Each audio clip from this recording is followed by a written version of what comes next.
Yan, mapagpalang umaga muli mga kababayan. So tara, silip na naman po tayo ulit sa Pasig River Esplanade. So update po tayo ngayon, August 23, 2025. So tara, akit na tayo mga tropa kids. So nandito po ulit tayo sa Quezon Bridge, paakit na naman. So ito po yung makikita natin dito sa lugar ng Maynila bago tayo makyat ng Quezon Bridge. Yan, so mapagpalang umaga sa inyong lahat. So panibagong update na naman tayo dito sa Pasig River Esplanade. Malapit po sa dito sa Loton, Quezon Bridge at saka sa LRT1. So tara guys, akit na tayo.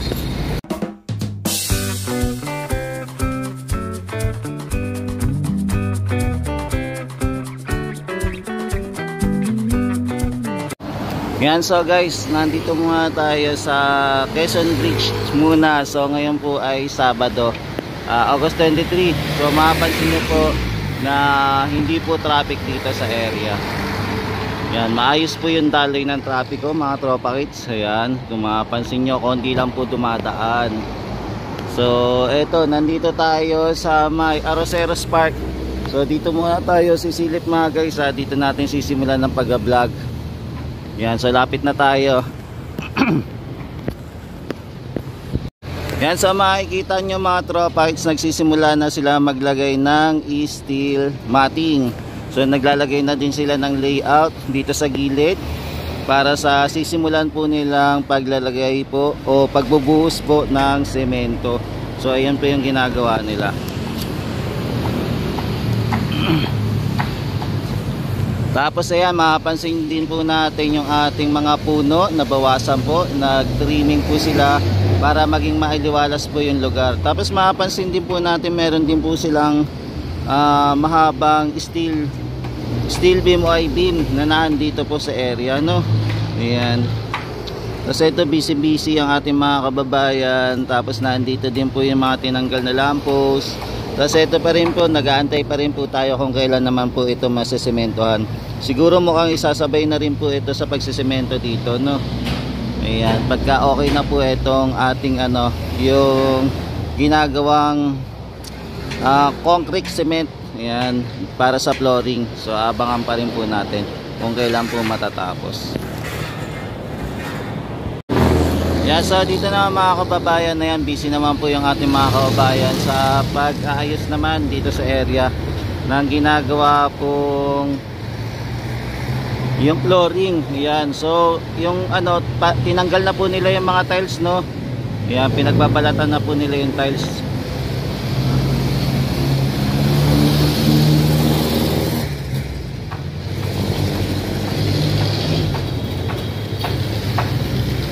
Yan, tapos makikita po natin yung ating mga pilote, yan, na ipapantay po dito sa viewing deck, sa lumang viewing deck na ginawa. Yan, ipapantay po nila. Yan, so busy yung ating mga kababayan, maaga pa lang po nagtatrabaho na po. Tapos siguro yung mga sobra-sobra pong mga dito, mga tiles or mga bato-bato, yan, binabaksak na lang po nila dito sa Ilog Pasig. Yan, baka may yan naman, may makakatulong naman siguro. Kaya nila dinalagay. Yan, so nabalatan na po yung ating flooring ng viewing deck. So naging na ulit, kumbaga nawala na po yung mga tiles po.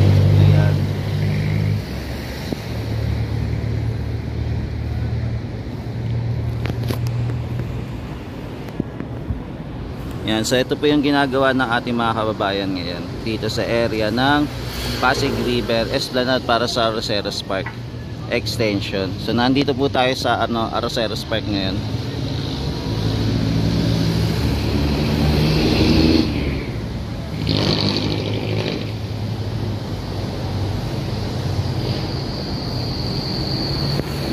Yan, so mga katropites, doon naman po sa kabila, hindi pa rin po siya nakakapagsimula magbasag po ng pilote. So dito lang po muna sa may part po ng viewing deck, yung lumang viewing deck nila ginagawa. So dito muna. Ayan, tapos na may binubuhat-buhat din po sila, no. Ayan, para dito sa frame. Ayan, para sa frame po, kung mapapansin nyo. Ayan, yan. Ayan. So naglalatag na sila. Baka mga kababayan, pwede tong siguro kung hindi uulan mga kababayan, na baka makapagsemento na sila mamayang gabi, diba? Kasi ito po yung ating mga pilote na binaon dito. So meron palang 4 na layer silang binaon na pilote para lang po ipantay. So binago din po nila. Yan, so ito muna yung update natin dito sa area, yung paglalagay po nila ng steel matting po. At saka ito, yung may mga ginagawa-gawa pa po sila dito. Yan, so ito muna yung natin, quick update dito sa area ng Arroceros Park. Yan, so dito naman tayo sa other side naman po ng Pasig River Esplanade pa rin. So dito linalagay pa lang po nila yung mga pile cap box po. Ayan, inaayos-ayos pa lang po nila. Tapos yung ating din pala na lumipat, no. Ayan, punta natin. Yan, tapos lubog din po yung ating mga pilote, no. Mataas po ang tubig ngayon. Ayan, kaya lubog po. Yan, lubog po yung ating mga pilote. Pero may mga ibang pilote naman hindi po na lubog din. Ayan, may mga part din naman na nalubog talaga ng tubig. Yan, bakit kaya ganyan sila, no? Na lubog ng tubig. Yan, pero alam naman nila yung ginagawa nila kung paano yan. Yan. Pero ito muna yung update natin. So makikita natin na ito, meron na po tayong pile cap box na nakikita. So ito, meron pa rin tayong nakikita na mahabang steel beam na nahandito. Paano kaya nila to nabuhat, no? Yan, pinagtulong-tulungan kaya nila tong buhatin parating dito, no? Medyo mabigat-bigat to. Yan, so ito muna yung update natin dito sa area. So makikita pa rin natin yung magandang paligid ng Maynila. So nandito pa rin po tayo sa Quezon Bridge, other side naman po ng Quezon Bridge. Yan, so tara, lipat na tayo sa kabila. Ayan, may napapansin tayong yung mga worker dito na may mga inaayos-ayos sila. Ayan, dito sa kabilang side. Ayan, dito sila sa may crane. Ayan, may trabahador dito. Ayan, nagche-check. Diba? Yan, so lipat na tayo guys. Punta naman tayo sa kabilang side naman. Yan, so nandito naman po tayo sa other side naman po ng Pasig River Esplanade. So dito naman po tayo mag-update dito po sa area. Yan, so mapapansin nyo pa rin po, finishing na po dito. Tapos siyempre may nakakalat pa rin dito na mga buhangin. Mukhang hindi pa po ata pwedeng ayusin dito sa kabila, kaya hindi pa rin po sila nagsisimula. Kaya yung ating mga dito, graba o buhangin nandito po muna. Tapos may maliit po ditong mixer na nandito pa rin po. Pero dito, ditong kabilang side naman po, naka-finishing na din po, okay na din po, no. Tapos na pinturahan na din po nila. Pero may mga area pala dito na may aayusin pa sila, katulad nito, no. Ayan. So mukhang aayusin pa nila ito. 'Di ba? May excess ba to? Kaya ganito. Ayan. So ito po yung mga ginagawa dito. Hello sir. Nagkakape. Oo. Para mamaya mukhang mapapalaban ulit.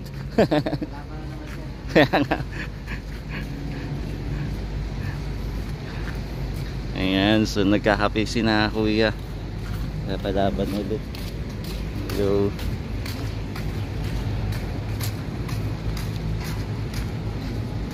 Yan, so ikot-ikot lang tayo dito sa ganap dito sa area ng Pasig River Esplanade. So ito, meron tayo napansin na na mga yung mga lamppost. Tapos nandito din po yung ating barge nandito sa area, yung barge natin. Ayan. Dito muna sila nakapark. Tapos nandito din po yung ating isang barge din na may dalang steel beam at saka mga pilote. Ayan. Tapos nandito naman po sila sa area. Wait lang, lapitan natin na silipin natin yung banda doon. Tapos ito pala yung ating mga ballaster na nandito din po. Tapos nandito din po yung ating steel deck. Ayan, nandito din po sa area yung steel deck. Mga steel deck dito. Yan. Ay, tapos ngayon pala binaklas po muna pala nila yung yung exist na steel beam. So tinanggal po muna pa nila. Pati etong yung steel deck tinanggal din. Yan, kaya pala nandito yung ating barge at sa crane. So dito po muna sila. Ayan. So may inayos pala sila dito. Yun. So ito muna yung quick update natin mga guys dito sa area. Yan. So ito po yung pangyayari dito sa area ng ating Pasig River Esplanade pa rin po. So balikan na lang po natin ito.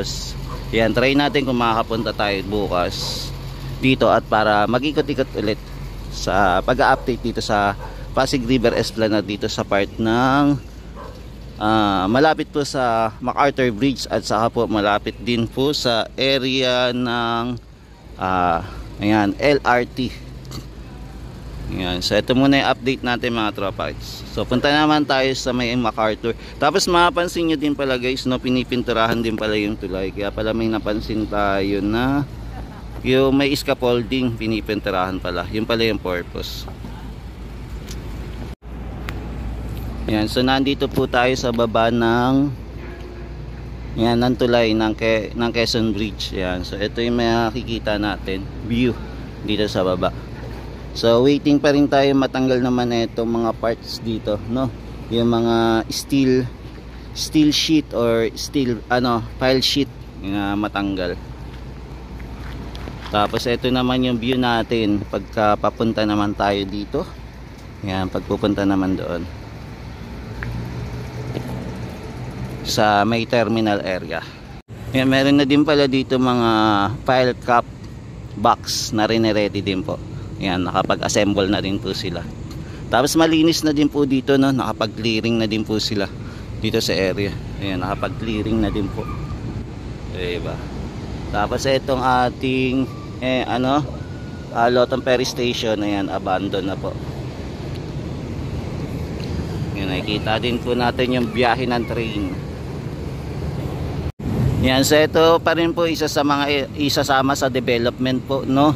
Itong area po ng malaking parte ng Loton Terminal. Ayan, isasama din po sa project ng ating Pasig River Esplanade. So abangan natin kung kailan po ito magsisimula.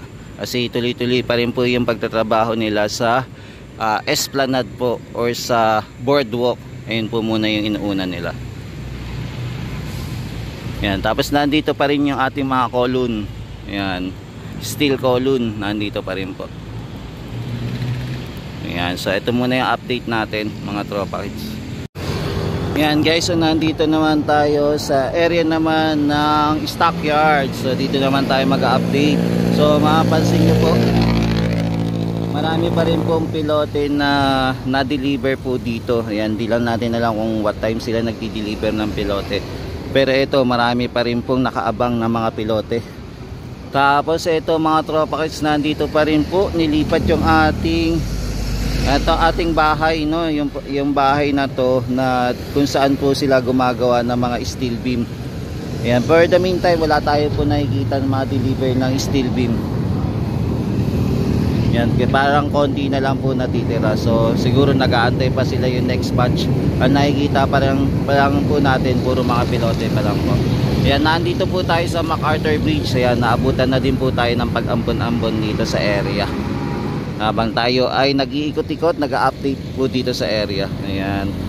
So ito na po yung ganap ngayon. Ayan, so mapapansin nyo po yung ating panahon ay madilim pa rin po. Ayan, tapos ito po patak-patak na din po yung ating ulan. Hindi pa naman po malakas, carry pa naman. Tapos itong ating, yan, kung makikita nyo din po yung ating mga barge. Ayan, at saka tugboat pala dito, nandito din po pala. Ayan, so dito po muna sila pwesto ulit. Ayan, so nag-ano sila, nag-welding po, tinanggal po muna nila yung excess na steel beam. Ayun po yung ginawa nila. Ayan, so guys, lipat naman po tayo sa kabila. At least nakakita na natin etong area naman dito. Ayan, punta naman tayo dito sa kabila naman, sa other sides pa rin po ng Esplanade. So dito naman po tayo sisilip mga tropa. Yan, so dito naman po, hindi naman din po ganun ka-traffic din yung yung mga dumadaan dito sa MacArthur Bridge naman. Yan, so lipat na tayo guys. Punta na tayo sa kabila. Yan, so guys, dito naman tayo sa kabilang side naman. Tapos ito, pansin nyo din po yung yung railings po ng ating MacArthur Bridge. Ayan, kung mapapansin nyo po, napinturahan na din po. Ito, yan, napinturahan na nila. Ito pala yung ginawa nila, pinipinturahan. Itong ating railings. Yung railings ng ating MacArthur Bridge. Tapos ito naman po yung ating Esplanade naman dito sa kabila. Ayan, papakita ko lang din po kung ano naman po yung mga ginagawa nila dito. So sa ngayon po, mataas pa rin po yung ating tubig ng Ilog Pasig. Ayan, tapos nandito pa rin po yung ating yung mga heavy equipment. So for the meantime, nakapark po muna, hindi pa po gumagalaw. Tapos nandito po tayo sa tapat ng Manila Central Post Office. Tapos ito mga guys, ayan, kung mapapansin nyo po, inaayos na po yung ating expansion po ito sa ating boardwalk or esplanade na ginagawa. So ito po yung ginagawa ng ating mga kababayan. Ayan, so naglalagay na din po sila ng steel matting, tapos meron din pong graba, tapos nabuhusan na din po nila ng lupa o graba na halo-halo. Tapos halos magpapantay na din po dito sa unang esplanade na ginawa nila. So magpapantay na din po nila. Tapos meron na din po silang nakaabang dito na baluster at saka lamppost. So naandito na din po sa area, nakaabang na rin po. Yan, so abangan na lang po natin kung ito ay masesementohan mamayang gabi. Ayan, mamaya tingnan natin, basta hindi po bumuhos ang ulan. Kasi pagka yan, umuulan pa rin, baka hindi din po matuloy. Yan, so guys, ito muna yung natin na quick update dito sa area ng Manila Central Post Office at sa taas po ng MacArthur Bridge. Yan, so nandito po muna tayo nag-update. So nag-update pa rin po tayo ng Esplanades. Yan, ina-update pa rin po natin yung kabuang Esplanade na ginagawa hanggang makarating na po sa Arroceros Park Extension. Yan, so maraming salamat guys sa walang sawang pagsuporta kay JR Doria TV. So ito muna yung ating update guys ngayong Sabado. Yan, thank you. God bless sa inyo lahat. Ayan, magandang umaga dito sa Pilipinas. Ingat po and God bless.